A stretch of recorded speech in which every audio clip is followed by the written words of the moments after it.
नमस्कार। हाल के दिनों में मैंने यह अनुभव किया है कि भारत में एक आम ग्राहक को धोखा देना बहुत ही आसान है। इसका मुख्य कारण है कि उनकी शिकायतों के लिए कोई भी प्रभावी समाधान हमारे पास नहीं है। बड़े-बड़े कॉर्पोरेट्स, चाहे वो कंप्यूटर कंपनियां हैं या एयरलाइंस हैं, कानून की कमियों का फ़ायदा लेके बड़े आसानी से बच के धोखा देके निकल जाती हैं। मेरे पास लिनोवो का एक लैपटॉप था। वो एक्सटेंडेड गारंटी में था और जब गारंटी ली गई तो उन्होंने मुझे बिल्कुल नहीं बताया कि सारी डिटेल्स कुछ शेयर नहीं की। सिर्फ मुझे ये कहा गया कि जो हार्डवेयर और सॉफ्टवेयर है वो इसमें कुछ भी प्रॉब्लम होगा इसमें कवर होगा। तो उसके बाद जो है उसमें जब एक कुछ तकनीकी खराबी आई हार्डवेयर से रिलेटेड और मैं सर्विस सेंटर पे लेके गई, तो उन लोगों ने कहा कि ये जो तकनीकी खराबी है ये इस गारंटी में नहीं आती है और उन्होंने मुझे 28,000 का बिल दे दिया। 1.5 साल पहले वही लैपटॉप मैंने मात्र 32,000 रुपये में खरीदा था।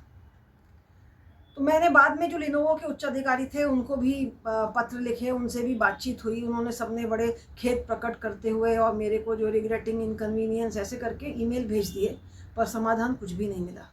आज 6 महीने के करीब होने जा रहे हैं। मेरा लैपटॉप अभी भी राजलक्ष्मी टेक्नोलॉजी जो ऑथोराइज सर्विस सेंटर लिनोवो का उन्होंने रखा हुआ है। ये तो एक हुआ। दूसरा अनुभव ऐसा हुआ स्पाइस जेट एयरलाइन के साथ हुआ। मैंने मुंबई से बेंगलोर की फ़्लाइट ली और फ्लाइट जो थी, जब मैं पहुंची एयरपोर्ट पे तो पता चला कि 1 घंटा लेट है। फिर समझ में आया कि जो उड़ान लेट हो रही है ये कोई अपवाद नहीं है, ये नॉर्मल है, बिल्कुल ही ये एकदम साधारण सी बात है।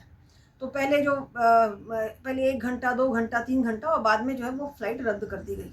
उसके बाद उन्होंने मुझे दूसरी फ़्लाइट में बिठाया। मैं बेंगलोर पहुंची, पता चला मेरा सामान नहीं आया है। मैं अर्जेंट काम के लिए गई थी तो ऐसे ही अपना काम करके वापस आ गई बॉम्बे। मेरा सामान नहीं मिला मुझे उस समय भी, लौटते समय में भी। और 9 दिन के बाद जो है मेरा सामान आया। एक सूटकेस था। तो सामान जो है वो एयरलाइन ने नहीं भेजा था, हमारे एक सहयात्री थे जिनसे मेरी बातचीत हो रही थी, उनकी स्पाइस जेट में पहचान थी अधिकारियों से और उन्होंने मुझे मेरा सूटकेस ला के दे दिया। अब इस तरीके के जब इंसिडेंट हमारे साथ होते हैं और हम चाहते हैं कि इन दोनों में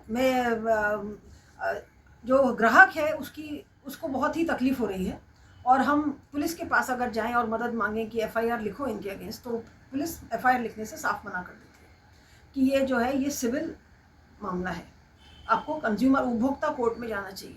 आप उपभोक्ता कोर्ट में जाइए तो शुरुआत में ही आपको फ़ीस भरनी पड़ती है। मतलब आप वैसे ही त्रस्त हैं, परेशान हैं और ऊपर से आपको फ़ीस और भरनी पड़ती है। उसके बाद भी कोई गारंटी नहीं है कि आपको किसी भी तरीके का न्याय मिले।